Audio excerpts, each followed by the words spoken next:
Welcome back to the Surveying the Pulse of Long Island Summit with HIA-LI. I'm Eliud, Custodio of Turn One Studio, and I'm here with Terri Alessi-Miceli, CEO and President of HIA-LI. How are you? Oh, great.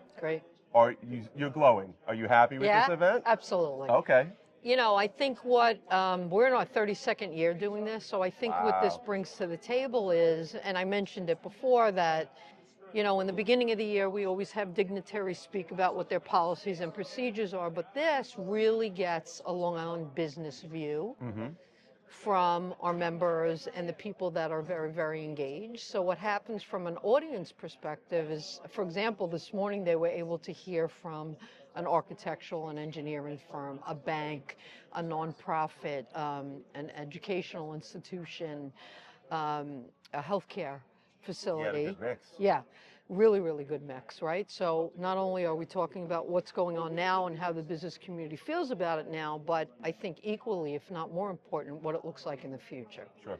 So it's a really good gauge for our members. Yeah. Yeah. Well, I mentioned to a few guests that we had interviewing today, you could see everyone was paying attention, right? There's very little chatter. Everyone's heads were at the panelists. They wanted to know what was going on. Yeah. And I think with all the mixed messages in the news and just the volume of information out there, Right. we don't necessarily know what to make of today. Right. So I think the survey helps a lot. Yeah. And you know what? It's so interesting that you say that, because when I watch from the back, the audience, I see people taking notes, which tells me a lot. And we had a very active question and answer period, Yes. right? So we knew people wanted to be here. We knew they were listening, which is wonderful. You know, I think the survey overall, certainly people are talking about being cautiously optimistic. Several times you heard about the resilience, right, of Long Island business and people in general on Long Island. We are the most resilient, I think. And we're good at giving ourselves the benefit of the doubt. We're likely going to succeed. Right, right. Despite it all. Despite it all. Right? Despite it all. So, and I think the survey was really reflected that quite well. You know, more than half of them said that they're going to expand in some way, somehow. Although obviously are concerned about both inflation and the retention of young professionals, they still go about their business, right? Yeah. They still do their business, which is wonderful.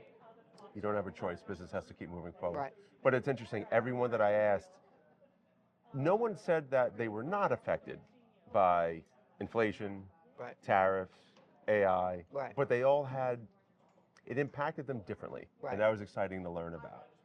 I heard portions of the AI part. I know some folks were bullish, some folks were taking a step back. Was the general vibe thumbs up?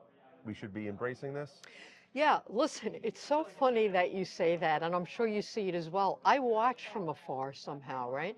And I see people creating caricatures for themselves, and I see people playing around, personally, I mean, with AI, which tells me a lot. Yeah. Right? It tells me a lot, because what happens is people are really genuinely trying to get comfortable. And I think based on what we heard from the panel and the people I spoke to, they understand there's an urgent need for it, that it runs at such a fast pace. And, you know, we use Copilot, we use ChatGPT. I mean, and it really has saved me a lot of time and effort, truthfully. Yeah. So I think people need to embrace it. I hope what comes out of today, so, you know, and I think what will come out of today is, you know, I'm seeing a lot of energy with the business groups working more together. So when you look at the HIA-LI, LIA, Libby, LICA, ABLI, all the alphabet soups, we're doing a lot together to really push forward initiatives that are important for the business community. I think I mentioned we're going to be involved in the governor's regulatory reform proposal. Okay. Really looking at how do we look at old regulation and get rid of it. Okay, it's good to have a voice in that. Yeah, it's urgent to have a voice in that, right? Because if they don't hear from the business community, not a lot changes, truthfully. Yeah. Because from a state level and a local level, there's fiefdoms sometimes, right? So the business community has just a beautiful way of cutting through a lot of that, because all we want to do is business. Right. That's really what we want to do. So I think a lot of those things will come stronger out of this. And I think every day we fight the good fight. Yeah. You know? Before we wrap up, was there a single what single item of this survey do you think the business community should take away and pay attention to? Yeah, I think there were several, but I mean, from HIA-LI's perspective and our members' perspective, the number one concern is filling their talent pipeline, right? So you've spoken to some of the other people about our workforce development initiative and how rich it is, and just got together yesterday with a group of 25 plus schools and colleges and people in workforce development to really look at, okay, let's stop talking about it. Yeah. And let's start doing something about it. So we're hoping we create some deliverables. I think that will be critical for Long Island because it's difficult. Yeah. It's difficult to keep kids here, and it's just difficult in general to find good people to work. Yeah. That's probably always going to be a thing. Yeah.